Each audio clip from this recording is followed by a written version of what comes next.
to my office. So I work in recruitment. Yeah. So this space doubles up. So it's a bit spit and sawdust, but it works. You know, it does. That's all it is. It's all you need, right? Exactly. Yeah. So how's your garden? Well, it is a salon, isn't it? Like that build on that is quality from what I've seen on your Instagram. Yeah. Jobsworth, Season 3, Episode 4, A Cut Above.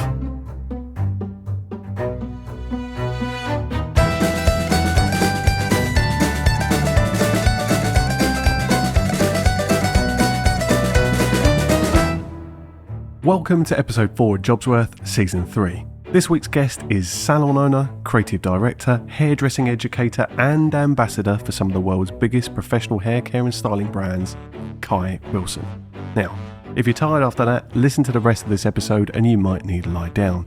Kai really is a force of nature.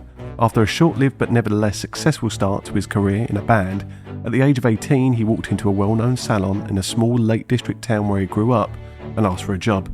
And he's not stopped cutting hair since.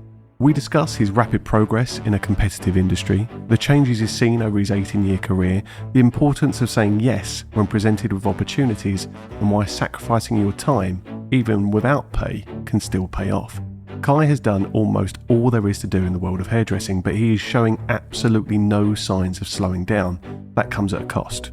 Last year, Kai was hospitalised, which led to him having to drastically reconsider his approach to well-being and to his work-life balance. We discuss how he's finding the change of pace. You might be surprised by the answer. We also talk about the business he runs with his partner Lauren, the secret to building a successful brand, and the importance of not focusing on the numbers when it comes to social media. So, without further ado, let me introduce you to, quite honestly, one of the most prolific guests I've spoken to over 3 seasons of the podcast, and an absolute gent to boot, Kai Wilson. Okay, so we always start with the same question. Season 3 is no different. When you were younger, what did you want to be when you grew up? I wanted to be a rock star. Yeah? That is generally what I wanted to be. Okay. I was heavily involved in music when I was younger, so that's kind of the path that I was taking before I got into hairdressing. Okay. How did that manifest itself? Like, how far down the road did you go? What sort of age are we talking? Give us some context, these kind of visions of you being a rock star. I went to college, studied music at college. Yeah, so nice. it's kind of till I was like 18. Right. Carried it on for a little bit longer, but at 18, I got a proper job. Yeah. But yeah, we had a band. We went on tour. Like, it was only like, it was around the UK, but it was a 3-week tour, like near Christmas, when you're like 17, 18. Okay. And we had a manager whose dad built like a Sprinter van for us. So we all slept in that when we were on the road. That sounds amazing. Washing yourself with KFC wipes and sleeping in service stations. And we used to straighten our hair with like, going to like Curry's or Comet, whichever had like a laptop and a plug socket so we could use it as a mirror. And like, joking. Wow. It was good when you're that age, do you know? Yeah. And then I used to manage bands. Like, I was very like entrepreneurial. Yeah. So merch was my thing, making the merch, selling the merch, like managing bands that we met on the road that I thought was really good, because we had all the contacts with all the like gig promoters and stuff like that. So it was interesting. It was good. Puts you in good stead. The best lesson that you get from it really is, one, is obviously working in a group, in a team. Yeah, definitely. And 2, it's like the confidence of like public speaking. I mean, yeah, I'm trying to think what I was like at like 16, 17, 18. I had confidence, but no way am I going around doing, I couldn't have imagined that kind of lifestyle you were living. So yeah, the soft skills it gives you, that ability, as you say, to work and collaborate with people, must set you off on such a good foundation for when you do, as you say, go and get a proper job. Yeah, and it, like, even just doing, like pitching to companies now and stuff like that, like doing a presentation in front of like 5 people, that's probably more nerve-wracking than doing a show in front of 1,000 people, like so. So I'm going to probe into this a little more. What was your genre? What was your music you were doing? We were pretty heavy. I was like a bad singer, but also screamed as well. Okay, so, yeah. So that style of... Yeah, I guess the bands that are around now that were around then, that we played with, a couple of them were like Bring Me the Horizon, Enter Shikari, You Me at 6, like they were like that type of band. But it was great fun, like high energy, that's all, like entertaining. Do you do any of it now? I definitely, the answer to that question is no, but I play guitar a little bit at home. I'd love to get back into it, it's I'm just not very good. Like I'm like an entertainer more than being technically great. Like a lot of people made successful careers from doing exactly that. Chords. Yeah, of course, right, yeah. Bez. Yeah, there you go. Exactly. Yeah, you only need a tambourine, so you're doing all right. Yeah. But yeah, man, it was great. We had a good time. Okay, so I tend to ask that question and then see if or how that's kind of evolved into the career you're doing now. And you've already alluded to the fact there are some real transferable skills, some crossovers between life then, the skills you pick up and what you're doing now. Bridge the gap for me then between being in a band and then your journey into what you're doing as your profession now. Yeah, so well, I needed a job. Okay. My dad really wanted me to get into a trade. He's a painter and decorator and all rounder, I guess. But where did you grow up, Kai? If you don't mind me asking, because a lot of people I speak to are from Essex. Yeah, I'm not picking that accent up. So evidently tell that I'm not. Yeah, I'm from the Lake District originally. Okay. So yeah, Kendal in the Lake District, which is near Scotland. So I've been to the Lake District a couple of times, but that's, I would imagine, quite a remote area that you grew up then, was it? Or was it? It's still a town. Yeah. There's still a good population, and there's still a lot going on. Yeah. But yeah, you quickly in the hills. It's pretty depressing because it's grey, but it's like that's part of the beauty. The reason why it's so nice is because it does rain. Do you know? Yeah, exactly. And it's funny now, like all my mates are like down on mountain bikers, or they're proper into their hiking or running, or like it's just that like outdoors lifestyle, and you've just got to get out in the rain and do it. Got to embrace it. Yeah. There's no such thing as like a fair weather sports person, or like you're not waiting for a nice day to get out on your bike, because the chances are it might be nice in the morning, pissing down the rain in the afternoon. That's why so many people love it up there as well, because it's like escapism, isn't it? Do you know, like especially from like being in London for 15 years or whatever, you're like, you need it, don't you? Exactly that. Yeah. I mean, we'll go into like your journey south as well, but yeah. So sorry, you were talking, your dad wanted to get you into a trade, ideally. And I was 18 at the time. I was applying for like electrician and plumbing jobs, because there probably still are like the higher paid trade jobs. And it was something that my dad was like, you're never going to not need this in life. And when I was going for like all the meetings and like interviews and stuff, no one would take me on because the government funding stopped when like you were 18. Okay, yeah. So they would rather take on a 16-year-old that was like on tag, dressed in trackies, and I was turning up to these interviews in a suit with a clean driving license, and like it just was not going my way. Right. And I was like, it gives me determination, but it pissed me off quite a bit, because kind of counterintuitive, isn't it? You feel like you're giving yourself the best chance by the book, and then being turned away because of that. So I just randomly walked into a hair salon. Like my mum basically suggested it. She said it'd be I think you'd be really good at hairdressing. So I randomly walked into like this local hairdresser called Daniel Gray, and it was a big size. Like it was a good company to go into. Asked to speak to the manager, and I basically started on the Monday after the interview. So wow, and it just kind of took off from there. There's a lot of familiarities within like what I do now and being on stage playing in the bands. I do a lot of stage work. Yeah. I've literally just got back from Sweden like last night. Yeah. Doing two big shows over there for companies that I work for. So it's like I said, it just gives you that confidence to do things like that. So at 18, you've gone into a hairdresser's, basically asked for a job. Yeah. They weren't advertising at that point. You had the conversation, which again, I guess there's a lot of 18-year-olds that wouldn't have the confidence to go in and sort of knock on someone's door and say you're hiring at the moment in itself. So stuff like that, like at the time, you never really think about it like that. I was literally walking back from an interview with a plumbing company, and I didn't get it. And I was like, I'm just going to go in, and just went in and just said like, I've never even stepped into that salon before. Do you know? I was predominantly going into barbershops to get my hair cut, and then went in, and they just said, you start on Monday. And it was good because they took a punt. The government funding was still the same in hairdressing. It was still an apprenticeship wage, still the same as what I would have been getting in the trade. But they were really forward thinking, and they knew that the older the person was, the more determined that they were to get the job done, like get the training done out the way, because you don't want to be on that wage forever. It was like £3 something, like, wow. But I was still living at home, so I could do that. Yeah. Why are hairdressers and not barbers? If you've been getting your hair cut at barbers, what was it about hairdressers that kind of made you turn in there rather than the barbers where you had been getting your hair cut? I don't really know the answer to that question. You saw it. It might be the timing thing. Yeah, I knew about the salon. It was like really, really well renowned, but I don't really know the actual answer to that. I guess it's just because you still do men's hair within that factor. So I guess it was like just not limiting myself. Yeah, because I have a very limited understanding of the whole sector that you work in. So I'm going to be learning a little bit. I mean, I spoke to Dean from Mengo, who I've...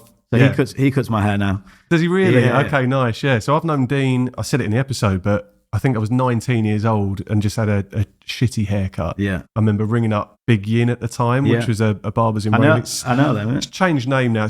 I can't remember exactly what it's called, but it's changed name. But Create 88, is it? Yeah, Create 88. With Joe and Joey. It's a free plug, Joe, for you, because I know Joe from school. Yeah. But yeah, I was speaking to Dean, and I got a little more insight into the industry. And every time I go in, I'll have a chat with him and asking some questions. And yeah, just trying to get a bit more insight into the mechanics of how it all works. So you've gone into this hairdressers, you've got your job at 18 years old.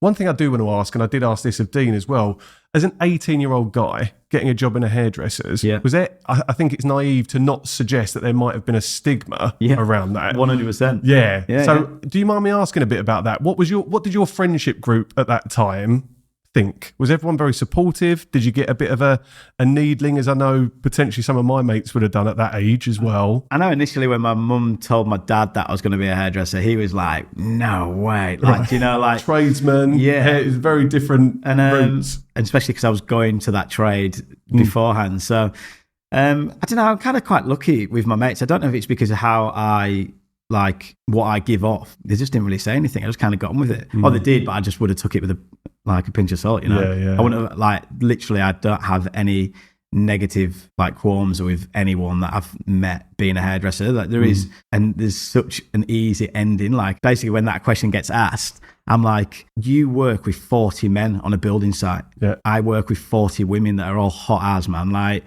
do the math. Like, oh, there you go. It's a very fair point, yeah.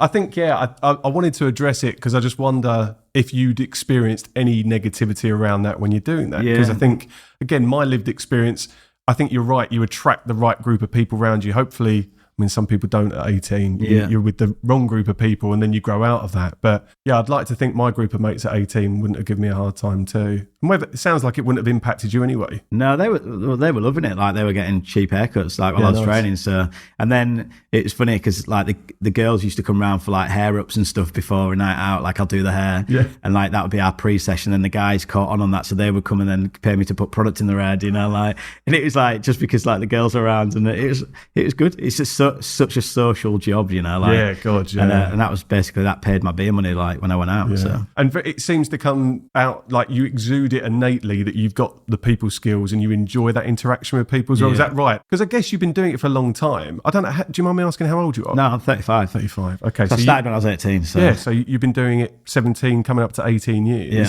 Do you feel like it's still that natural ability, this intrinsic drive in you to want to socialise, to want to connect with people? Yeah, that's it. Like I've done every element in like an aspect in hairdressing, and the thing that it always comes back to is the relationship that you build, whether that's with your client or whether that's with a photographer or whether that's with a brand. Like it's all about like them relationships that you build along the way, more than the end job, like more than the end goal. So that's like, yeah, for sure. I think if you can tap into something like that and focus on the connection that you're making with your clients, or when you're up on stage, educating as well, like you do, that's another string to your bow. Yeah. I think if it's a natural thing that you're good at and you can tap into that as a skill set, then yeah, it's a great foundation to build your career from. So that's really good to hear. Okay. So 17, 18 years on, we're now where we are now. Take it back a little bit. So job at 18, I'm imagining you're getting a lot of jobs thrown at you that are the ones that I would associate with that kind of level of role, or are you doing training straight away? So you're not sweeping hairdresser floors, although you're doing that as well? Yeah, you do that. Yeah, I like at Daniel Gray, where I trained, the foundation was amazing. So straight away they got you doing hair. The education was in-house, so you didn't have to go to college. Like they basically came to us to like sign all the stuff to get your qualification and stuff. But yeah, the quicker that you're on the shop floor for them doing things and making them money, like the better for everyone. Yeah. So, you know, you start off doing the other colours while you're helping them. And then what the transition from that was the we were doing some training, and it came to like men's hairdressing, and I was really like cocky, and I was like, I can do this. And it's basically because I'd just been blagging my mates that I could do it at home. And then literally the week after, they put me on once the training had been done, they were like, yeah, like he's ready to go, but doing men's. So they put me on the shop floor on a Saturday doing men's hair. And then you build it up. And it's a way of you building your confidence up, but also building your clientele up. So rather than just going straight on the shop floor full time and then being quiet most of the time until you build it up, they give you days, and then you build it up that way until you're fully booked. Yeah. So yeah, my education was like unreal. Like we had a solid foundation from the locals from the Lake District, but we also had people from the cities, from London, Brighton, like Manchester, that had travelled and are working in that company now. So you had a big like band of experience to absorb, really. And was there a point as well, sorry to take it back to that sort of junction between barbering and hairdressing as well, when they were saying, right, we're going to get you cutting men's hair, because are you exclusively cutting women's hair now? No, or are you still doing everything? You're doing, right, okay, you're doing men's as well. So there's never a point where you wanted to go down one junction or the other. It was like you didn't want to limit yourself, as you said earlier on. Yeah, it was more the fact that I found it more natural to do men's hair. Okay. And that was it. So because I excelled in it a little bit more, it was always at the forefront for quite a long time. Yeah. But yeah, no, it's never been I wanted to do one or the other. Like, and it's mad because there's always this debate. It's funny that you've picked up on it, because there's the same debate within the industry. Right. Like whether it's barbering and hairdressing, like it's just hair. Yeah, do you know, like whoever it's on. The way, and again, this is me talking from a position of having no experience whatsoever, but I'm now trying to put myself in that mindset. The styles that people are having their hair cut in now, I guess the divide between sort of stereotypically male and female haircuts, a lot of people are kind of going closer to that line now anyway, aren't they? Yeah. In some ways, especially maybe with the type of styles you're cutting at some point. So even the price point now, I don't have like gender pricing. I'll have long and short. So I'll have long hair and short hair. And that's how I do it. Do you know, like, so yeah. Inclusive to everyone, yeah, I think that makes a lot of sense. So your education, it sounds like you started to pick up those skills and learn quickly. It sounded like they had trust in you, but that had to have been based on your ability as a hairdresser as as being able to cut hair. I think it's going back to the confidence thing as well, like just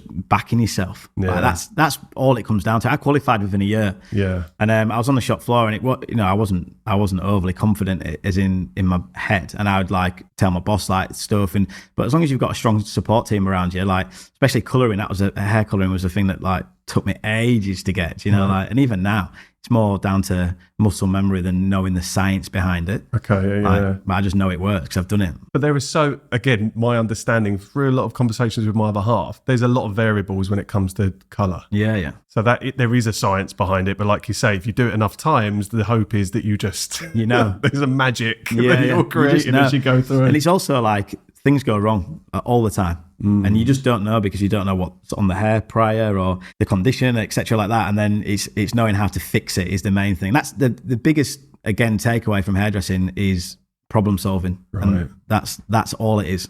It's so interesting because you're really good at like disseminating the transferable skills out of it. Because I never would have said problem solving. But as we're getting through it, I'm like, it makes complete sense if you kind of break it all down. And every hair type and head shape is different. Like there's categories, but it's different on that individual. Right. And that's when like hairdressing becomes really subjective, whether you're good or not. You get taught a haircut, and if someone does the same haircut on the individual that's in front of them at that moment in time, it's going to be different, and it might not suit them. So it's all the little nuances that you do afterwards, like that bespoke it and make it look cool or whatever it is, and right for that individual. So again, in speaking with you, it feels like you still love it. Yeah. Like really love it. Yeah. And I don't know if you have to toe the line and say you love it, because it's still what you're doing, but you genuinely do still love it. You've definitely, throughout my career, I've definitely gone through stages of just being like, what am I doing? Like, do I even enjoy it anymore? Like, I remember it probably coming up 10 years. That was like the bigger, I just met my girlfriend, so that's why I know the time frame on it of that. But there's times when you just like, what am I doing? Is this what I really want to do forever? But I guess that's like part of it. You go high, you go low, you go high, you go low. At the minute, I'm on an absolute buzz. So you've got me at a good time. It's so good to see as well, though, because I think that's a rite of passage. If you've been doing anything for long enough, through the conversations I've had through my own lived experience as well, it's very rare to find someone that's just gone on a plateau or an upward trajectory, enjoying something and loving it even more, because it's human nature to wonder and to go sort of through this introspection sometimes. And is there something else I could be doing? Would I be more engaged by something else? But no, it's good. I guess when you're younger, you've got like naivety and vulnerability, and you just absolutely going hell for leather for it. And when you get to the destination that you think that you meant to be at, you realise it's like not anything that you thought it was going to be like. So I guess I hit that at a very young stage of my career. I had salons, I'd done all the big shows around the world, I'd done celebrities, I'd done educating, I worked for brands, I'd basically done everything I completed hairdressing essentially. And then it's like, oh, now what do I do? Like, do I just want to be doing this for the next 30 years? It's like, no.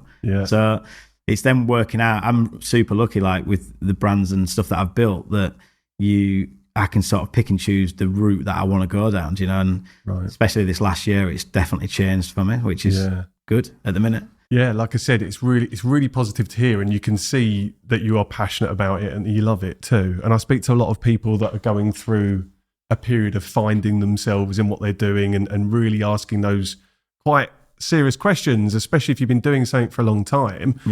The prospect of thinking about trying something new is pretty daunting. So if you can kind of reinvigorate this love for what you're doing, reframe it, do something different, come at it from a different perspective. I get excited about that though, like starting something new. That's my favourite thing to do. Like, so even within hairdressing, starting another element of it and starting something new with that, it's like the thing that drives me the most. Okay, I'm going to go back to the Lake District and back to this hairdressers again. So where's the next milestone come? So you start cutting hair, you start building your experience, your confidence starts to increase as your skills and experience increases as well. Where does the opportunity come next? Because I guess you could have, like a lot of people might have done, they might have stayed in that shop for however many years. So what changes? Where do we go from there? I know I'm asking you to rewind the clock a little bit now. It's pretty, I can remember it pretty good. So like, I guess the first stages was the team that were around me really supported the other side of hairdressing that isn't just being on the shop floor and cutting hair to consumers. So the photo shoots, the stage work. There was one of the girls, particularly Verity, she was from London and she was pushing a lot for me to go to London. She knew that I would love it down there. And then I got a scholarship with L'Oreal. They did a 2-year scholarship program, so you have to audition for it. I didn't get it the first year, went back the next year, nailed it, and you travel the UK doing shows with them, and you're getting like this amazing experience, and you're around, I think they're 100 hairdressers. I think they take on 50 hairdressers from around the UK. You go into like Barcelona, Madrid, and you're being educated out there, and it was just, you can't help but be like taken into this enthusiasm of it, and the passion behind it. So, and then social media was pretty new, like as we know it today. So Instagram had only just came about when I was starting. So I feel like people now have it a lot easier in some respects for it. The fact that, they've got anyone that they are inspired by at their fingertips to reach out, where we used to go through like agents and try and find email addresses, and word of mouth is like obviously the biggest thing, which I still think is the most successful way to build anything now, whether it's a client base or your network of creatives. So that was about it. So you start then reaching out to people, and then I was doing fashion weeks, and then you're just on that sort of circuit, but you're doing it for free a lot of the time. My dad could never believe it. He'd be like, what, you're going all the way to Paris, you're not getting paid for it? So that's out of your pocket? Do they expense any of that? You're paying to go and do those trips? No, because I was employed at the time, so you were just kind of just funding it. And then I would like stay in hostels, and they'd be like, what size dorm do you want? I'd be like, the biggest one. And then I'd just put business cards out and just cut people's hair, like they were all traveling. So, and just do it dirt cheap, but that would basically give me some sort of money. And then I remember I did a show for a brand. So imagine working for a big brand and not getting any money for it. And then the head hairstylist at the time, Anthony Turner, he was called, he took me on for more shows on that season. And I remember the first assistant, and he was like, "Oh, just invoice the agency." So then I went back and I'm like, "What do I put?" So I'm like asking my mate, and he was like, I just put like 80 quid or something at a show. So I was like, sweet, like it's better than what I was getting, you know? Yeah. And then I do it, and obviously now I know that is not the way that you do it. And they probably got a leg up on me because I only put 80 quid in, do you know? I mean, yeah, that's good value. Yeah, I would argue. Yeah. Especially when sometimes you start at 3 a.m. and the show's at 6 or whatever it is, and you got to prep and. But do you think, having gone through that experience, do you feel like people are still going through that experience that are getting into the industry now? That's not changed much. No, that's a problem. Yeah, well, I was going to say, because that responsibility, it sounds like it has to fall on the brands. 100%. Yeah. But they will, it's pretty hard, right? Because what happens is the brand will get a salon to do something. So I've done, I assisted on a Coldplay video when I was 18. So I'm still back in the legs. It was Charlie Brown. Right. So I went down and did it for free. So the team weren't actually getting paid to do that show that were there. I'm really good mates with one of the guys now called Luke Pluckrose. He's like a phenomenal hairdresser, like traveling the world, like doing amazing stuff. So they weren't getting paid, which is like absolutely fine, but they were kind of getting paid because they were getting paid from their salon. Right. Okay. Understood. So at least their time was covered in some way, shape, or form. Right. So the brand will get you in, like, and essentially, like, the individual will be getting paid because they're employed. But then if you're doing it as a freelancer, you're not getting paid by that. You might get some products as a little token gesture. Yeah. But that's kind of the problem. And then, and people in every industry will always undercut. Like, and again, there shouldn't be that. There should be a sort of like tiering system, you know, like where this is what it is, and we all should be on that playing field. So therefore, obviously, you can charge more, but there should be a base level, because some people would be like, well, I want to do that experience. So do you know what? I'm going to do it for free, which is exactly what I did building my career. And like, you wouldn't change it because you wouldn't be where I am now without doing it. Yeah. But at the same time, like, it would be really good if we could help the next generation. And this is where I, like, in hearing you speak about it, that's what I wanted to ask. Like, has it changed? No. What platform does anyone have to try and impact or affect change for the people going through it now as well? But there's been a bit of a campaign recently with I've got like an agent to do like all the campaigns, celebrities, movies, stuff like that. And Joe Mills is called, and he's been a big advocate of not working for free, not doing editorials for free. Magazine work generally is, you're not going to get paid for it. You might get 50 quid to do a front cover of Vogue. Do you know, like, but imagine that. Like, because from the outside, I'm thinking if you've got, do you get a credit? Do you get credited with that? Like, what does that mean? What does it mean? Yeah, because I would imagine if you're credited with that, that's like a payday. Yeah, the only thing that you really get out of it is a catalogue of work to then get your next job that's going to pay. But you maybe. Maybe. Exactly, But you have to put a year's worth of work in to get that. Yeah, I've done it, and I'm like, nah, I ain't doing that. But I get completely what you're saying. In a way, it's helped shape your ethic. It's shaped the contacts you've made. Yeah. It's helped, like, you're a confident guy anyway, but it's helped you build upon that confidence. Yeah. I used to look at it like this was my university. Like, I'm not in debt. I'm not going to get in debt from doing it. I'm going to be paying to do it, but like, it's kind of my education. But that's trying to put a positive spin on something that shouldn't be like that in the first place. Yeah, and I get the feeling you're quite an optimistic person. Is that fair to say? Yeah, 100%. Yeah, okay. So that's your view. Having done it, having done your time, having earned your scars, gone through that, and you're out the other side of it where you are earning a living from it. But there'll be many people that will be really good at doing that type of work, but won't entertain it, and they will then never get them opportunities to do it. Whereas there'll be people that might not be as good and will entertain doing stuff like that for free, and they'll become higher up in the pecking order, even though they're not as talented. You know, like, it's just it's that connection thing, isn't it? Like you say, it's if you meet people, if you network, the talent you put side by side against cutting skills, styling skills. If you've got a stronger network, there's chances are that you're going to be going up a couple of paces beyond someone else that might actually be, by definition, a better hairdresser. Yeah, from that, and meeting everyone, doing all the shows and shoots and building that up, basically then I had the opportunity to move to London, and then so took that with like both hands. How old were you then? I think I was like 21. Okay. So at that point you're only a few years into this. Maybe 22. Wow. You're not a veteran by any stretch, I think I was like in between. I think I was maybe turning 22 at the time. But moved down and worked in London. And again, like, my vision, because of how good I had it with the first salon, like, I could do any opportunity I wanted to do at the drop of a hat, as long as I then rescheduled them clients and made that money back. So I'd have to come and work late nights or a early morning, or a Sunday. And as long as the books were balanced, then I could do the opportunity. Whereas when I then first moved to London, that wasn't necessarily the case, because I didn't have them books to balance, because I was unknown. Right. So it was going from that whole metaphor of being a big fish to a small fish, you know? Yeah. And then it just didn't really sit with me. So first salon I left after a year. I made sure I did a year, because I was always like, what's this going to look like on my CV? Which I've never. I have a lot of conversations with people about this, you know. Yeah, a year looks good. But I've never had to give my CV to anyone. Yeah. And then I walked into another job, which was with a salon called Percy and Reed at the time. And that's because I assisted the owners on Fashion Week, and that's how I met.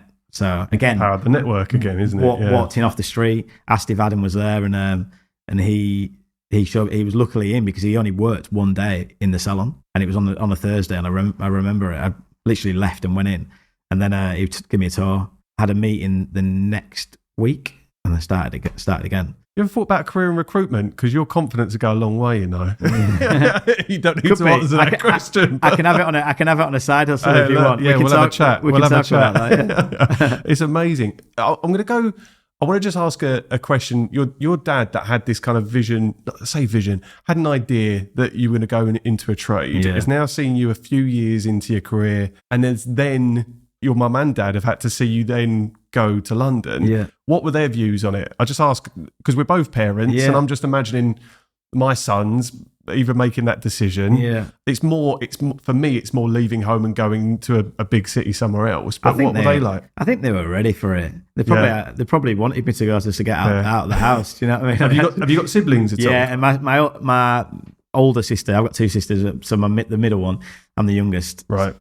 Jay, she moved to America as well, so like it kind of, but they'd already experienced it with everyone going to uni and all that, so I didn't. I just stayed at home a little bit longer, and then that empty nest syndrome, they'd kind of gone through it with your older siblings, and then they were like, Kai's going at some point. They love it. Like it got to a time where they just probably want their own space, you know. Fair enough. Yeah, I'm just trying. Super supportive, you know. Like, that's good. Yeah, that's super really supportive. So second job.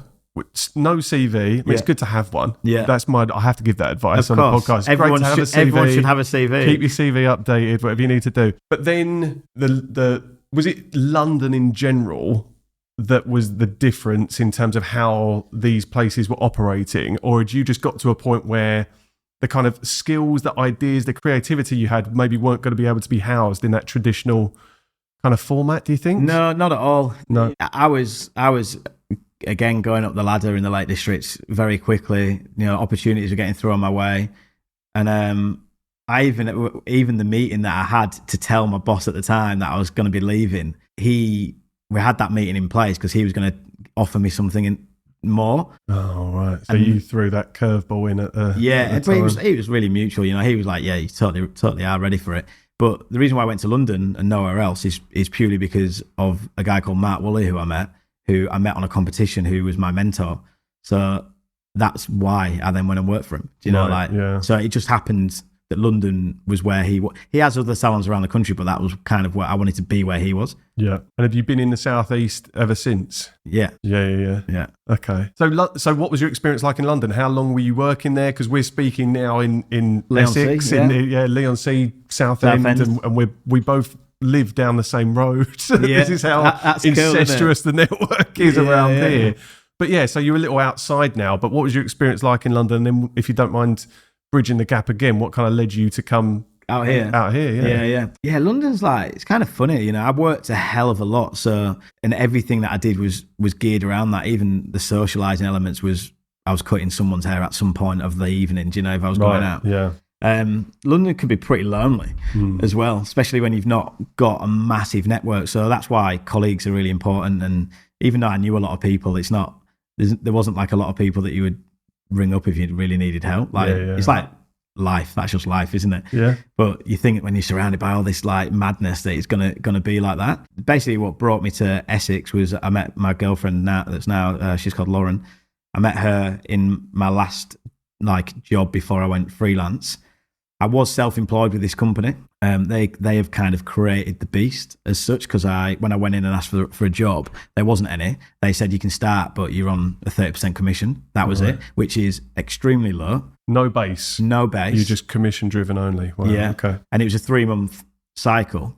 And basically, I built a clientele up. They offered me an employment job, which the commission wasn't as good, but I would have had a base. Right. And I said, no, like, you've created this and this is what I want. So they gave me a higher commission, and then I stayed for 2 years and got every single possible opportunity that you can want within hairdressing. Wow. But I used to do pop-up salons. Okay. And I used to do them in burger joints and pizza bars, and used to set up cardboard living rooms and cardboard kitchens as sets, and you'd like sit on a beer barrel to get your hair cut, and smoke would come out the oven because it'd like have a trigger on it, and it was like really immersive in a really shit way. Yeah. But it was great. Like on a Wednesday at Crate Brewery in Hackney, they would like, it was like 50p pints for the staff. So I'd make sure I'd do it on a Wednesday. So it was like getting that in. And I used to do it with a guy called Burger Bear. He has literally the best burgers that I've ever tasted in the world. Right.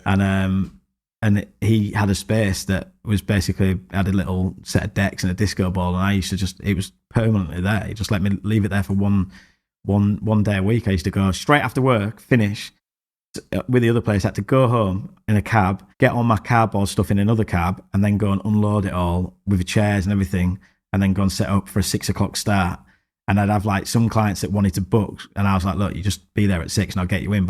Or I can make sure you are the first in, but I put like bidding wars out. Yeah, there's no turning up at 8:30 and then hoping for the best. Well, they still whatever. would. And then that grew because I basically got other people involved, like working. So they were on a commission base, like I think they were on like 60%, I'd get 40. Yeah. And it was like rapid haircuts, and we were just like banging them out and having a great time. It sounds amazing. And yet again, from my perspective, completely original as well. Yeah. Like to be doing that. Yeah.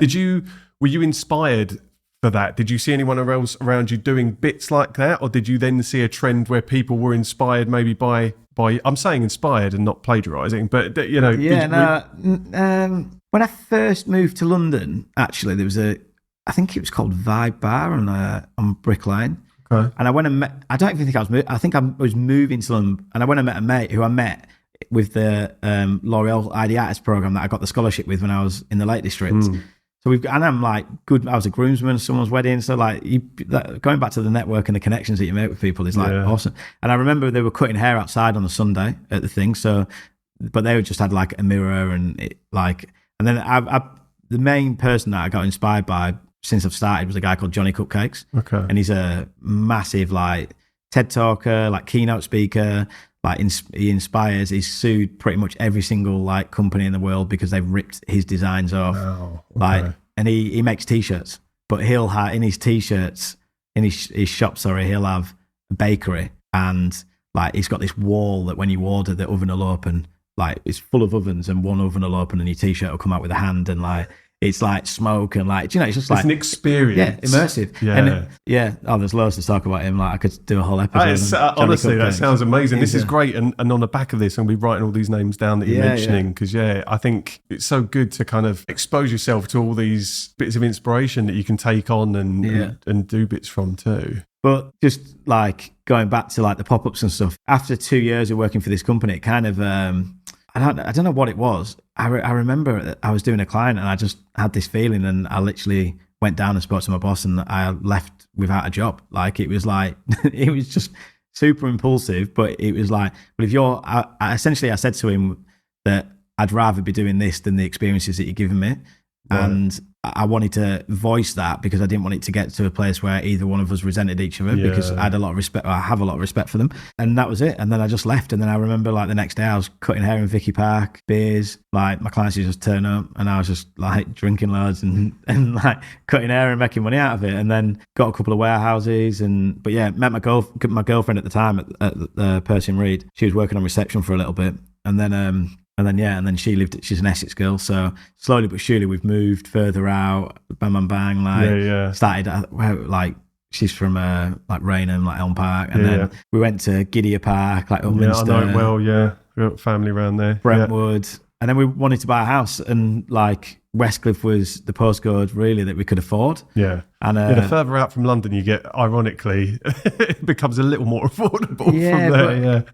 But the commute didn't seem that bad at the time. I would always be like, I can't just have one way of getting into London, because like if I'm doing a big job, I need to be able to get in. So there's like two trains. We've got Southend, we've got the C2C, and then there's always driving and there's always a cab. So I had technically four ways to get into any place. Yeah. Like obviously one's cost more than others, but I just needed that reliability of basically getting in. So and we're stoked. We've been here nearly 5 years and like absolutely. Down Wellington Avenue for 5 years. Yeah. Seriously. Because I feel like I've only seen you for the last couple. Yeah. It's weird, isn't it? Like when you imagine lockdown was like most of that. That's a very good point actually. A couple of years in. But that's what's really annoying now, like the fact that I now know more people down the street and I'm like, if I knew them then, I only realised the other day, I'm not going to name everyone that lives down our road, but we've got like a real pocket it's awesome. of entrepreneurs, business owners, creatives down there. Yeah. Like I can say 9 Productions, Emily from 9 Productions, because we had Bex and Amy on as well, and they were talking about Emily, and it's just it's madness to think that just in this little condensed. I did the second season all in and around Lee. I should have done it on Wellington Avenue. Going closer to home. Exactly. You can come and record it in my studio. There you go. Yeah, I'll have to do it. But that's the quick version of like what got me here. Basically. Oh God, yeah, I can imagine there's loads of stories along the way.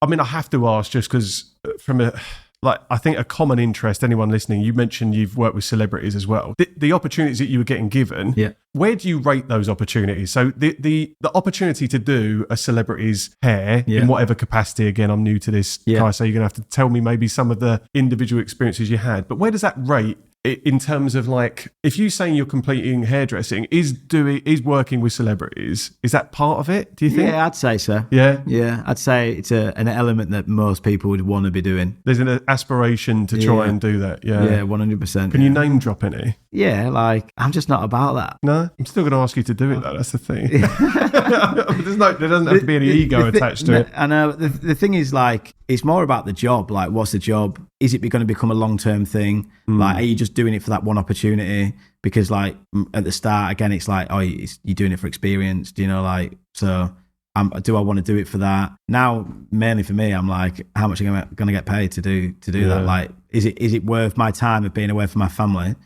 to be away for 4 days or not? Like, I'm not doing it just for credit. I'm not doing it just for an experience. Like, I've had that. Yeah. So now for me, it's like, is the pay good? Yeah. And then is it going to be a recurring? Are they going to become my client? Yeah. Because like, then you get more work out of it. Yeah. So that's kind of where I'm at. Like, I used to do it a lot with bands, and like I used to love cutting hair with like bands and stuff. But unfortunately, like the music industry is very last minute, and it's also doesn't pay that good. And I would never just do it for the sake of doing it because they're whoever they are. Like, it was more like, am I going to build that relationship up with them? Are we going to become mates? And I never used to like, still don't like take pictures of like, there's a lot of hairdressers out there and people in the industry that will take pictures with the people that they're working with. And like, I'd rather it just be a candid shot of me working like behind the scenes, or because they're just like everyone else. Yeah. Like, you know what I mean? Well, it's good. Yeah. I mean, you put me in my place there, Kai, because I was going to carry on asking for names, but I think you're right. And I think, again, it probably shows why you've been in and around that space for so long, because you only have longevity if you are working at that level or working with well-known, high-profile people. If you're not going to take the piss and you're not going to start leveraging that to get other opportunities. A lot of people do. And also, like, most celebrities or higher status, they probably don't care. But I'd rather that. I just personally would rather that happen as natural as it can and as organic as it can. Yeah.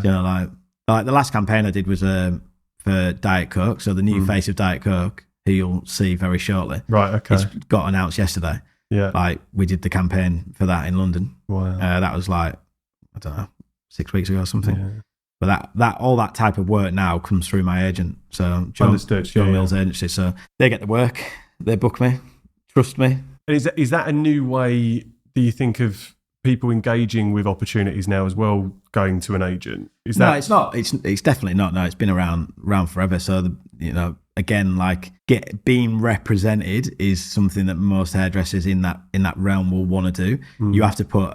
I've been super lucky because even though I've got a lot of work, I haven't got your typical portfolio that I would have to go and present. Right. I was just really lucky that Joe took me on and again, like, understood my capabilities and like where I can take it and the trust. It's a lot of the time with stuff like that, it's about matching personalities as well. So your ability is one, but the personalities between you and another person is vital. You're with them a lot of the time. Yeah. You're with them when they're most vulnerable. You know, like they might be nervous and you've got that one-on-one time, but also having a hairstylist or a makeup artist or a clothes stylist involved in the moments where it's like dead space before they're about to perform or whatever they're doing is actually really good because it distracts them. Yeah. So I know a lot of the bands used to get me to go and like tidy their hair up as a distraction before they went on stage. Do you know, like they never really needed me there, but it was like the fun. psychology of it. Yeah. Again, it's an aspect that I never really considered when you're doing that. Yeah. So you've finished that job in London. You got this feeling, this sense. Had there been a lead up to that? The build up, I guess, was like it's just in my DNA, like that drive and determination, and also like I just wanted to be my own boss. You know, like so. From that transition, I set up a freelancing destination for hairstyling. So hadn't really been done in the UK to the level that I was doing it. It had been done in like salons like that were sort of helping mums out and like stuff like that, like on a very low level. But I brought it to the mass basically and made it cool, I guess. And like now it's huge. And yeah, part of me kicks myself because I didn't leverage it from the start. I had people that wanted to invest, didn't want to. They wanted to go global, didn't want to. Like that's one thing in my life that I'm like, should I have done that? Because now even a new one opened up like last year. So it's pretty fresh. I did it 10 years ago. It's pretty fresh and amazing. Concept's the same, like the same as all the others that are coming out now. Bar, it's just got like a podcast room in there. Wow. And there's a new concept that's come out in hairdressing where they've basically created a content salon. So it's essentially for brands to come and hire and use to create content and stuff like that. But I also did that 10 years ago. So my salon was neutral like brand neutral and everything. So brands can come in and film there. We had photo studios as well, so they could come and hire them. So I also did it, but I just didn't name it. I didn't limit that this is the only thing. Because we also used to do gigs in there. We used to do yoga, supper clubs, like in this like massive warehouse in West Ham. Which is awesome. It's just mad, like the ingenuity there to kind of be pushing those ideas and have the confidence to just run with it and back yourself. I don't know where that comes inspiring. From. Yeah, I mean, it's inspiring to hear. Thanks. I'm thinking I'm a couple of years older than you and I have ideas, but the follow through isn't great. Yeah. Like it's actually backing yourself to go, come on, You're doing it though. We're doing it right now. Yeah, no, that's a good point. And like to do a podcast is like you are doing. Consistency is absolutely key. And that's the thing that wins every time. And it's the thing that most people don't do. So like you are doing it. But I've got loads of ideas that are written down and they're just in the drawer, do you know, like ready for a rainy day. And it's like, all right, that's cool. And if it doesn't happen naturally, even though like you put these things in motion, but there still has to be momentum behind it. If it doesn't happen, then you're not going to really do it. Yeah. It's still going to be hard along the way and there's still going to be knockbacks and all that. But like, that's the biggest thing, the consistency of it all. You're right. I think that's what I learned fairly early on from doing the podcast. I'm someone that can become quite obsessed with the success of something quite quickly. So I've released 3 episodes of the podcast in season 1. I start looking at the numbers and you start becoming disillusioned with your investing time. It costs money to get these episodes produced, all this stuff. And this is a passion project for me. Yeah. And someone told me very early on, just stop looking at the numbers. Yeah, 100%. Just churn the episodes out. And by churn, I mean each one of them I prepped for, each one of them is well produced, the equipment we've got is good, all of this stuff, but you have to get the numbers done. Yeah. And so I'll just take one episode at a time, keep building it, and who knows, we might be 100 episodes down the line, and I have to enjoy the process. Yeah. And I do enjoy the process. I enjoy sitting across and having conversations with people. So yeah. That's the main thing, isn't it? Yeah, has to be. Don't think about the end goal. It's all the destination. It's all about the journey. That is the cliche. I feel like I've spoken a lot about that over 3 seasons, but it is right. It's a really good point. Yeah. Okay, you seem like someone that maybe would have trouble defining what enough is. Yeah. Is that a fair statement? Yeah. I'm sort of going out on a limb to say that. I do. Yeah. Because I think I might have hit a previous definition of enough a few years back, and then the mountain just becomes bigger. Like the next peak comes through the clouds, and then you're starting to build for that as well. That changed for me when I became a dad. A little more. I had to temper some of the aspirations I had. Not to say that I didn't want the same things anymore, but I had to be a bit more realistic about how I split my time. Yeah. We talk about work-life balance a lot on this podcast too. Yeah. Has your definition of enough changed, or would you have a challenge if I said, what's enough for you? Can you even define it? No. That's it. It's all it needs sometimes, isn't it? It's such a succinct answer to quite a succinct question. Yeah, no, there's nothing's ever good enough, unfortunately, in my world, which is a real thing that I have to work on a lot, especially when I'm trying to do it. I always try and be in control of everything. That's why I try and learn everything, how to do it. Yeah, I'm starting to have more fun with it, I guess. Okay. Yeah, I have to reframe it a lot. Like I've got 2 kids, 6 and 3, and they made me reframe it. Yeah. Because my work-life balance was completely off kilter. That's why I left my old job. That's why I started up on my own. Yeah. Which sounds completely counterintuitive, because when you're starting your business, your work-life balance is completely fucked, for want of a better word. But if I zoom out now over 5 years, it's better. Like I spend more time with my kids than I ever would have done if I'd stayed in a big agency doing it for someone else. But you mentioned before the podcast that you were ill last year. Yeah. Was that anything to do with the work-life balance being off balance? Yeah, 100%. So like when my first child was born, my daughter, Orly, she's 6 now. She's the star of your viral vacuum hack, for the ponytail. There we go. She loves it. I saw that the other day, She was on FaceTime to me like a couple of days ago, and I was showing her the stage that I was going to be on. It was a good one. Yeah. And my mate come up and he was like, "Hey, I've seen you on YouTube. You're famous." And her face was like beaming. She was like... But yeah, so when she was born, it's funny because I took 2 weeks paternity off, even though I was freelance, and she was late. So she was born on the Friday, and I went back to work on the Monday when I didn't need to. Yeah. Just did. And I'd opened a new salon up at the time, and it was like I went the opposite way. I went like I was drinking every night. I was like working all the time, like every hour. It was very rare that I was off. Trying to prioritize, like if I did booking plans with friends and family, that I would actually see it through. A lot of the time in the past, I'd cancel it because I got a job in, and I would prioritize that more than anything else. So that definitely happened. But yeah, when I got ill last year, it was like it was a bit of I was burning out a lot. Right. All my own fault. Like heavily drinking when I was socializing.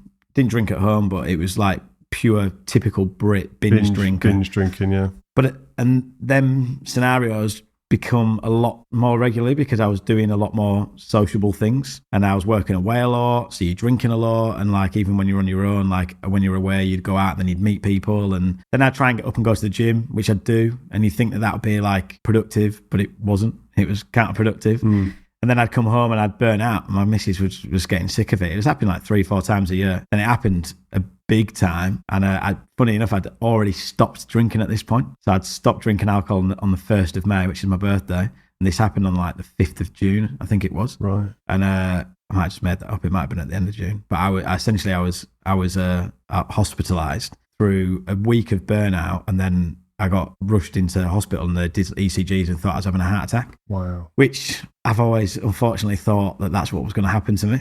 I don't do hard drugs, never have. And they were adamant that was the reason. And then they put it down to stress. I'm like, I'm not stressed. I just didn't feel it. Obviously I was. And you start looking into things a lot more, like lifestyle. So drink was a thing that I cut out straight away. What happened last year actually happened again 3 weeks ago, but no burnout, and it only lasted 2 days, and it happened because I had a massage done. So it released all the bad toxins. It must have been underlying, and then it went back to my heart. I've got a thing called like myopericarditis, so it's like inflammation. I've got scarring on there. Right. And read the signs pretty quick, got an ambulance, ended up in Southend Hospital. So I knew it wasn't as serious because last time I got taken to Basildon.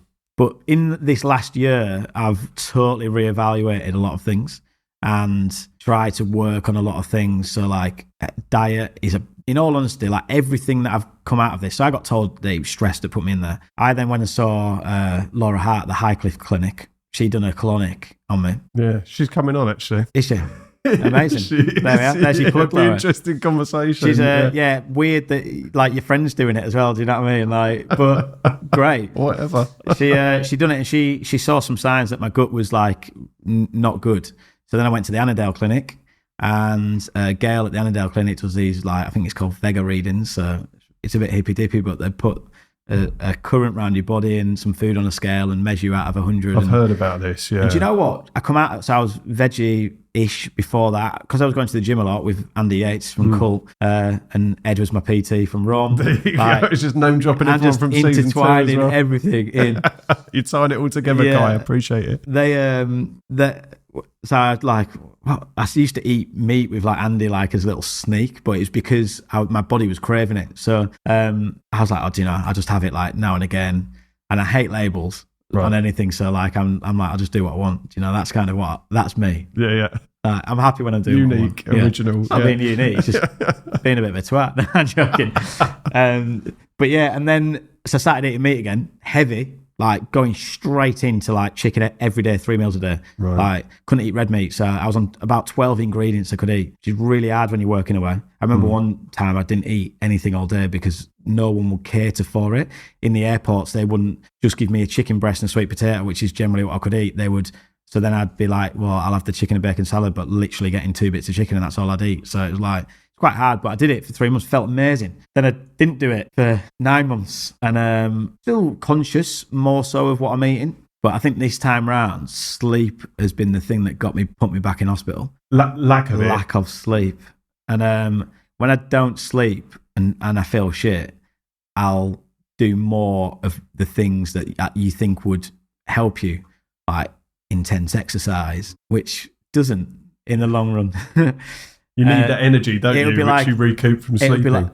So the reason why I got the massage in the first place is I've been waking up and like not being able to move. Like my legs and my knees have been like, which I'm like 35. I'm like, what is going on? It's a sign of inflammation. It's a sign of my pericarditis, but I didn't know that because last time that wasn't a sign of it. So that's why we got the massage and felt absolutely incredible afterwards. Like it was amazing. Felt this like rush of energy when she cracked my neck and like it was banging. I woke up the next day and I was like down and out. Took 24 hours to go to hospital basically, and then I was like, but the next day I was fine. It was so weird because last time it was like months recovery. Right. And but yeah, sleep was the biggest thing. So I hadn't been sleeping, and then I'd like go and swim a mile. My missus is like, why do you swim a mile? I'm like, oh, I used to swim when I was a kid. So like I Googled, and she's like, yeah, but why? And I was like, well, I Googled how fast a 35-year-old should swim a mile. And I wanted to beat that time, which was 40 minutes. And I did it. So I felt good, And I started swimming loads because it was like low impact. But I guess that's me in a nutshell. It's like go absolute turbo on everything. Don't just swim 10 lengths instead of swimming 65. Which is a catch-22, isn't it? Blessing and a curse, whatever you want to call it, double-edged sword, all the cliches. But yeah, taking a measured approach is sometimes the way to have longevity in doing anything. But at the same time, that drive, that ambition, that kind of bit between the teeth that you very clearly got has served you very well in other aspects, hasn't it? Yeah. What I'm discovering now is like, obviously everyone's different, aren't they? So some bodies will react really good to that, but mine definitely doesn't because of the adrenaline and the cortisol and all of that is just probably absolutely out of whack. And I've lived in an adrenaline state, I would say, for like, because I've experienced not living like that this year, like I would say for like a lot of my life. Yeah. And now when I experience the feeling that I used to feel pretty much all of the time, then I'm like, oh, maybe that's what stress is. But I don't know, since I was there last time, I've come out, sleep on a grounding mat, got a weighted blanket, eye masks, like CBD oil, like I'm really trying hard to get a routine back in, but I find it extremely hard, like especially when I work away and I'm in a hotel on my own, like it's just, I just don't sleep. So then I just edit pictures and videos. And I get it's habit, isn't it? I guess getting into habit. It's having kids as well. Yeah. Like having going through, like my 6-year-old didn't sleep through until he was 2. My 3-year-old has only just started sleeping through the night. That completely fucks you up. Yeah. Like that to me was probably, the sort of platform that led to a lot of other things, because you're trying to kid yourself in a way that I should be having a different balance of life at this moment in time. So you'd be sleep deprived. You'd get to the time you knew you should have gone to bed. Yeah. And you're looking, I haven't had an evening. I need to sit down with my partner. So you'd sacrifice sleep again to have that time, which would just compound itself and lead to different things. Yeah. But it also seems in your case, Kai, that you've got that work ethic, that internal drive. Yeah. That also means actually it's not a sacrifice for you to sit up and do some editing, because actually you're seeing that as I enjoy it. Yeah, you enjoy it. It's a positive thing. I don't know. I've always had a really bad relationship with sleep. Like I'll like not have any for ages, and then I'll have one good night's sleep or 2 nights of sleep, and I'm like, sweet. And then I go to bed early, and then I wake up at 2 in the morning, 1 in the morning. I've just got to get up. Get up. Yeah. Like, it's horrendous. And then you're hooked for the next day, you know? That's it. It's all the balance, isn't it? Yeah. All the balance. But yeah, there's a lot of people helping me at the minute.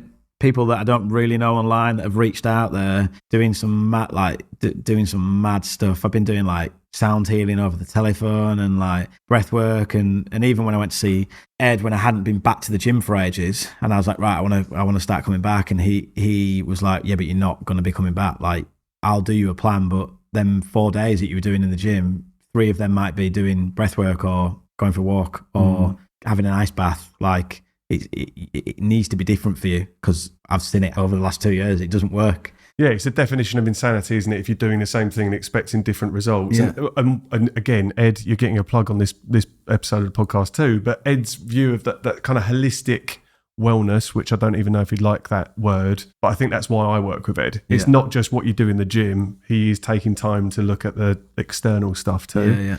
So that's great. And do you feel like this year has been, could you imagine life going on at this kind of pace now? The work that you've done in the last, Kai's pulling a face, everyone, for anyone. Obviously no one can see this.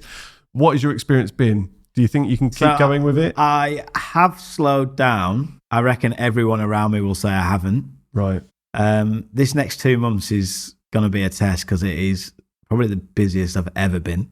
Wow. Like, in an 18-year career. Yeah. But I also feel more capable than ever, but only because I've been ill again. If I hadn't been, my attitude towards this would have been a bit different. But because I've been ill again, I don't know what it is. Something's clicked, and I'm like, I don't know if the last time I was a bit apprehensive to do it, because I didn't want to do anything that raised my heart rate, like cold showers or like sea swimming or whatever it was, doing the show work, because then my heart would hurt, and then I was like, is it just my head that's making this happen? Like, or is it actually still going on in my body and it's just not recovered yet? Or what happens generally with what I've got is people recover and then they go back to full fitness and go into cardiac arrest, you know, like that's generally what happens. Yeah. There's lots of links to vaccines about it, and that's a big topic on it. I didn't have them, so it kind of like throws a curveballs with everyone's thing, but that's the main thing that it's been linked to, right, by the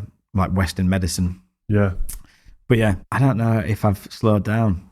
I don't like slowing down. I don't like don't get the impression you do. I don't like doing breath work. I don't like doing yoga.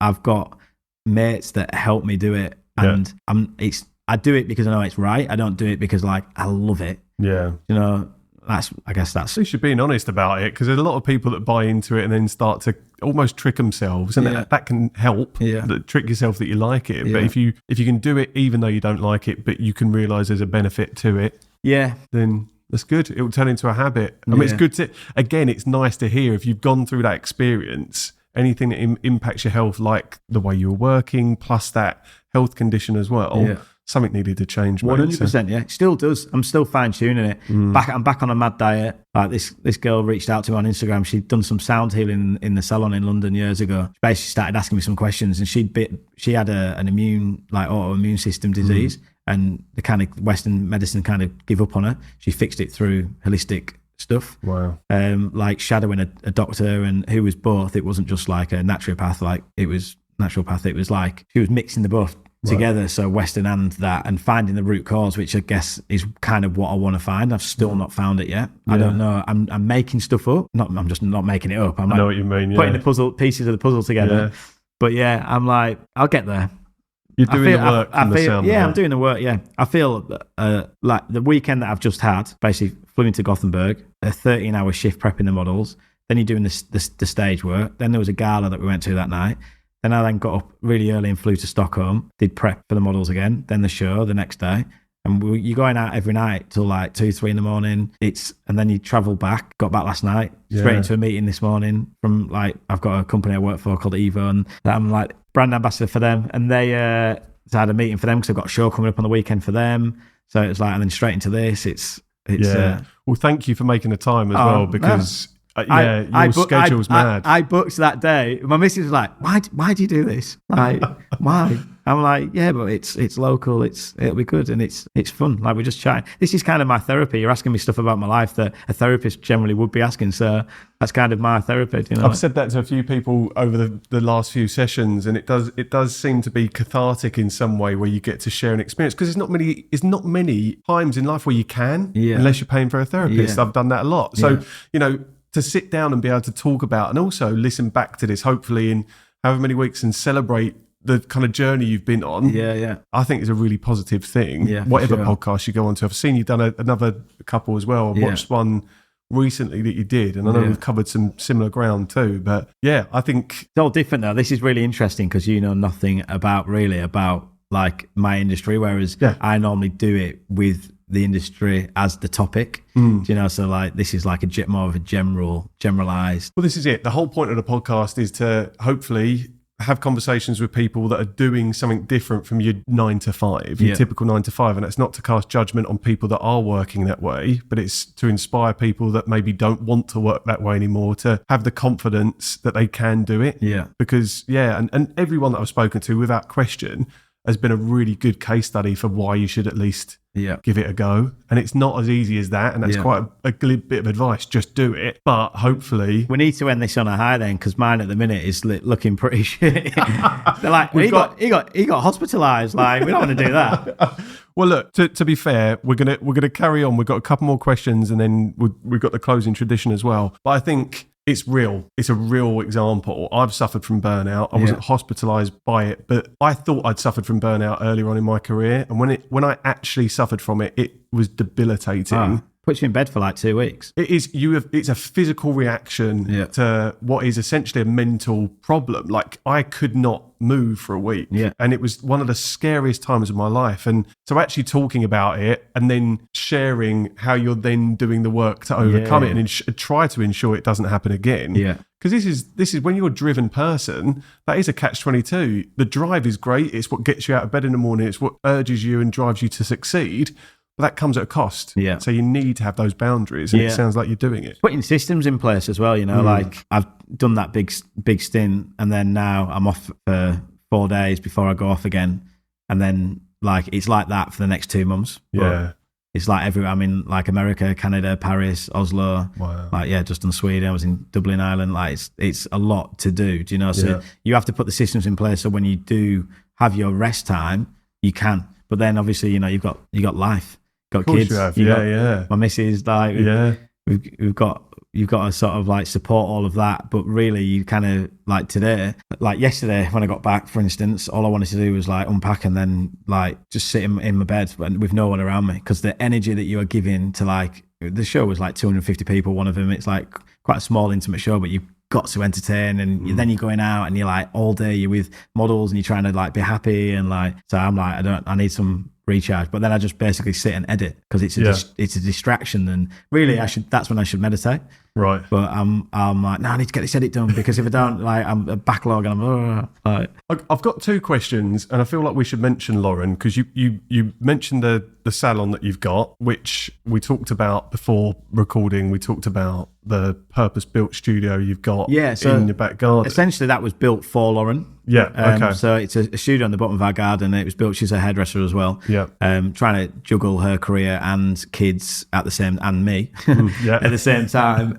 So it's something that to have, and that came about basically when I come out of hospital. I was kind of over what I had. I had 2 salons, one in London, one in the Lake District, and I was like, I'm just over it. I don't want to commute like that all the time. I commute a lot, but I don't want to be going into London like 3-4 times a week, as well as doing all the other stuff. Like, I need them days to be at home and still work, but like just in a different way. So essentially it was built for Lauren to give her a really cool space. And I was looking at properties around here, but I didn't also want to fund someone else's pocket and put 50 grand into someone else's property. I found my dream location, which would have been amazing. It was at Lee Cliff Buildings at in Lee, obviously. It's like it's got a yoga factory in there. Oh, I know it. Yeah. That is a great location. Yeah. It was amazing. The size was incredible. Affordability was kind of there. Like if I really wanted it, but I would have invested, 50 grand on it, and I would have been tied to that place. So instead I spent the money on this studio, and I use it more, I would say, than Lauren does now. Do you know? So I'd still do the old client in there.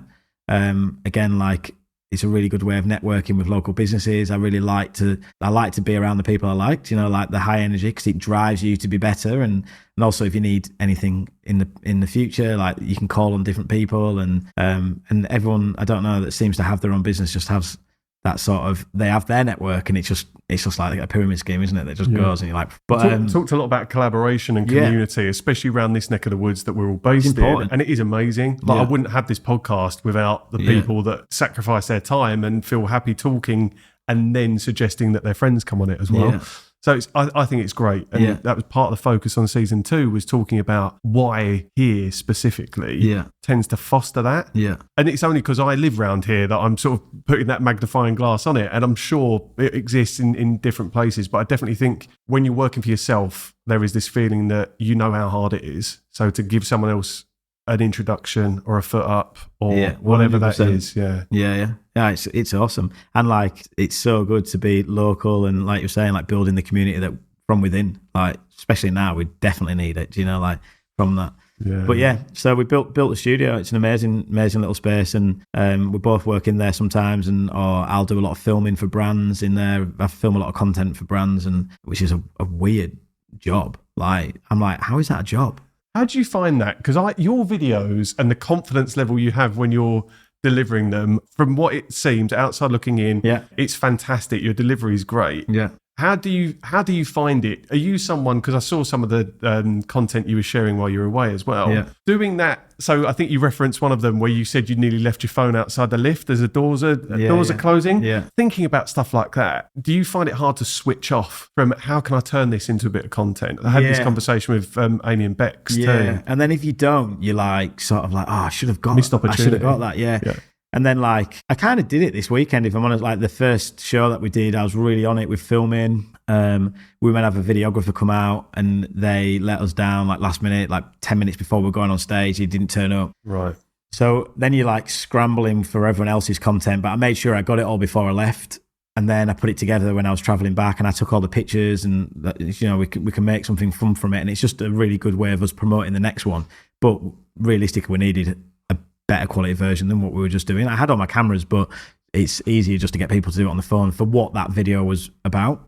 Understood. And then the next one, I did a bit, but then I was like, I saw everyone else doing it, so I was like, I'll just get it off them, and then I didn't, and then now I'm trying to get it back when realistically I should have edited it today, and it's now delayed because I didn't get that content, So we're talking about at the start of your career, you mentioned that social media it was just emerging, really, the platforms that we know now. MySpace was a thing, that was it. That was like Ki-Space, that's what we used to call it. and it definitely wasn't somewhere that everyone was promoting what they did and building these followings, building these personal brands. Do you think you can get ahead in the industry now without building a following on social media? No. Is that good? Is that a good or a bad thing in your opinion? I mean, it's good because you've got a following. I don't think it's down to the following. Okay. It's not about the numbers. I think you just need it there. I think if you have a following, you are more marketable. It's like a musician. Like, musicians might be really talented, and then they will get picked up and then churned through the system, and it will go out. But even for them, it's different now. They have to have the package already finished, and then someone comes in and just markets that. But it's a finished article that they're getting a lot of the time. It's rare that it's the other way around, where they get someone that's underdeveloped with raw talent and make them into the product that they're now. Like, every artist that's out there that's popular is because they've like the new ones that are coming out, it's because they've done amazing on TikTok. Like on social media, and they're funny with it, or whatever their angle is. Like, it's very rare that there's some raw talent that's gone through the labels and done it the traditional manner. But good point. Good and bad, because they can do it independently. They don't have to go through these big corporate systems. They can fund it themselves and do it from their following that they've created. So it's kind of like that with hairdressing. Like, there's a lot of educators out there that have hundreds of thousands of followers getting millions of views, and they're in control. Right. Like they then can dictate what they want rather than working for a brand and working up and then the brand control you, where if it's the other way around, it's like it's on your terms, which is so much better. Yeah. So numbers are important to a certain element, but it's not the be all and end all, because you can grow from an organic following, an organic audience, which mine, I would say, is, because it's like on the lower end of my peers. I've got like 17,000, for instance, on Instagram, but then I'm like, don't really focus on TikTok. I've only just started doing it on YouTube because there's not a lot of professional hairdressers on there. Going back to before, my mate's done it, and I did that video with Ollie, like you said, the vacuum one, and I was like, no one's watched it. He was like, mate, you need to do 100 of them to get the numbers. Yeah. Like to look, and he's making bank like every Well, there you go. That's the consistency, isn't it? We were talking about too. All about that with everything, isn't it? It's the same muscle memory, building it. If you want to be a good hairdresser, consistency of cutting hair, you know, like blah, blah, blah. But the studio, you know, is at the bottom of our garden. Going back to that, we built it for good intent, and it's working for us really well. Like, sounds like you got the return on investment from it. Yeah, how much it's used. Yeah. Oh yeah, like not just housing a lawnmower. No, I don't even have a lawnmower. We've it's got a shed on it. It's got a bathroom down there. But we've definitely got the return back on it, and it looks good. Yeah. The good thing about doing what we've done is it's added value onto our property. So going back to like funding someone else's pocket all the time, you know, I feel like there's a real like injustice of that all the time. Like I find it really hard to do that. I'm like, I'm working so much for that. Yeah. And I'm like, I ain't getting any of that. You know, which is the way of the world. And that's generally the drive for most people to go self-employed or freelance or build their own company, you know, rather than, and also having that control, or they've got a better vision than what they think it is, or but that's kind of where we're at with it. That's the common thread, I think, for a lot of people that have gone, as you say, let's just label it as working for themselves, is that they've got a vision that they didn't feel they were able to carry out or get to whilst working for someone else. Yeah. And that's their motivation. Yeah. And I love it. Like I'm from a family of people that work for themselves. Like I was worked for myself earlier on in my career. I used to be a PT, ironically, speaking about Ed all the time. But yeah, I did that for about 7 years, fell out of love with it, fell into recruitment, did that for 7 years, weirdly. And then, started on my own 5 years ago now. But it's because I couldn't stand, not working for people. It was just, I couldn't stand the environment that I was needing to work in to be classified as success. Yeah. And then I wanted to do it my own way, and that was it. Yeah, so it kind of follows suit with the way most people move into that self-employed space, freelance space. But it's really like it's been amazing. I've been freelance, self-employed for like 10 years now. Yeah, just under 10 years, which is amazing. Do you know, like, and to be able to support a family, and like, there's something like like. I'm well proud of that. Like, that's my biggest accomplishment out of everything that I've done. That I'm got the lifestyle that most people really would want. Do you know, like, obviously I've had hiccups in between, but I've got the freedom and flexibility that, like, that's what everyone's craving. But going to the life-work balance, I've always tried to find this amazing thing that everyone talks about that they're trying to find as well. And it just isn't there. Like, sometimes you might have to work fucking hard for months, years, and other times you might not. And that is the balance. Like, but now I'm able to choose when I switch it on and switch it off. I think that's the most important thing. Yeah, like you say, you know that for the next couple of months you've got a pretty hectic diary. Yeah. You know, you're going to be doing a lot of traveling, you're going to be putting the hours in. Yeah. But maybe that allows you for the next month after that to zoom out a bit and take that time for yourself. Exactly that. Do you know, December's like really busy for hairdressers. I go the opposite way. Because I wasn't from London, a lot of my clients would leave. Right. Around December time and stuff like that. So it's something that I go the opposite. I like slow down rather than going hell for leather and then everyone burning out at Christmas. I'm already like do the odd client, whatever, but I'm already like, I'm not going to do 7 days a week and bust myself up just because Christmas is there. Like, from working for myself, if you zoom into a week, my work-life balance is shocking. Like, I'm worse off than I ever was working for someone else. You look over a month or 3 month period, I'm in such a better position. It just means sometimes I'm sacrificing the odd weekend or doing a 15, 16 hour day. Yeah. But I'm doing that for a period of time so I can then take my foot off the gas a little bit. That's the intention anyway. Yeah. But I have to be honest, over 5 years, my work-life balance is 10 times better than it could have ever been working for someone else. It's weird because this podcast isn't all about trying to convince people to work for themselves, but so many of the conversations I have are people that have afforded themselves autonomy, the freedom to work the way they want to work. And 99% of the time, that's going to be build something yourself or take that leap to set something up yourself. Yeah. It's hard to imagine a world where that can happen where you are employed by someone unless you've got an incredibly flexible boss, leadership team, whatever that is. It's hard as well. Like in my industry, what's hard about it is, so people like just go freelance because they're like not getting paid enough and stuff like that. But I also know it from the other side of it, where like bosses can't afford, like people that employ people can't afford to give them more money because business rates, and like the person that we all should be annoyed about, because there's a real divide between employment and freelance within our industry. And but yeah, the people, we should be pissed off with the government more than anything. Like, yeah, I'm completely on board. Yeah, I'm not sort of hating on corporations or bosses or organisations at all, because I've also seen it. People have budgets. People have the lines they have to balance. Yeah. So it's a challenging conversation. But Kai, I'm conscious of time, so we're going to move on to I've introduced a game this season. Awesome. So we're going to do that, and then we're going to do the closing question. I mean, it's not that exciting. It works for audio, right? Okay. So the game is this or that. So there's 10 questions, 2 options. You have to answer as quickly as possible. Right. Some of these I'm going to be embarrassed to say because these are well out of my comfort zone, because I've tried to make them hairdressing specific. Okay. Which is potentially cringeworthy, but we're going to give it a go. Right, this or that. Number 1, cutting or styling? Styling. Number 2, client consultations or backstage at a fashion shoot? Clients. 3, scissor cut or high-tech tools? Scissor. 4, blow dry finish or air dry look? Air dried. 5, Henry Hoover or cordless vacuum? Henry. It was a Henry. Is that what you, it was a Henry. I knew it. That's why I needed it in there. 6, behind the camera or in front of it? In the middle. In the middle. Come on, get off the fence. It's a tough one. I'm going to go with in the middle. I'm going to leave it there. Yeah. Number 7, on stage or in the salon? On stage. Number 8, when it comes to video, one and done or do it till it's perfect? Do it till it's perfect. Number 9, viral trends or timeless techniques? Timeless.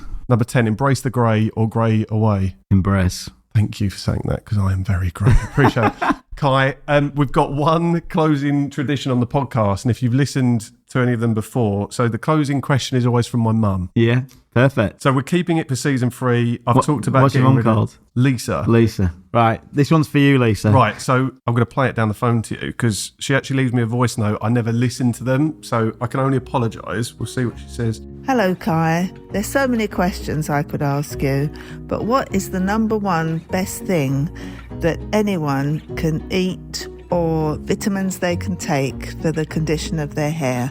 Thank you. Wondering what way that was going to go, to be honest, when she said about eating. The main thing is protein. So when hair basically hair and nails are your first thing that get taken out of your body when your body's ill, essentially. Right. So it's the first thing that will go. It's the first thing that you'll notice.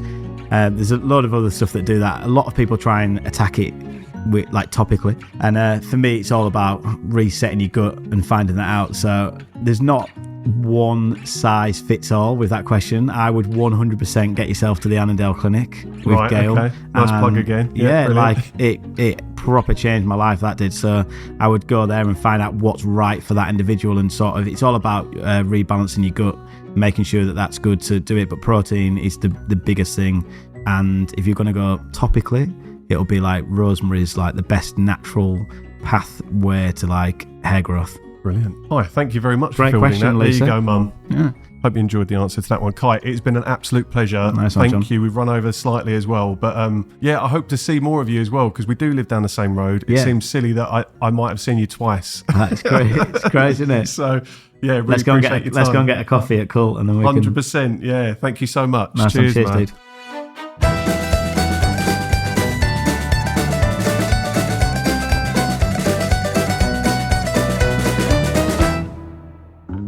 Thanks for listening to Jobsworth. If you enjoyed this episode, please feel free to give us a follow wherever you listen to your podcasts. And while you're there, if you could take 2 seconds to rate the show, that would be awesome. You can follow Jobsworth on Instagram, where you'll get teasers for upcoming episodes, some behind-the-scenes videos, and the occasional bit of career inspiration. And if you'd like to learn more about my day job, then feel free to connect with me on LinkedIn.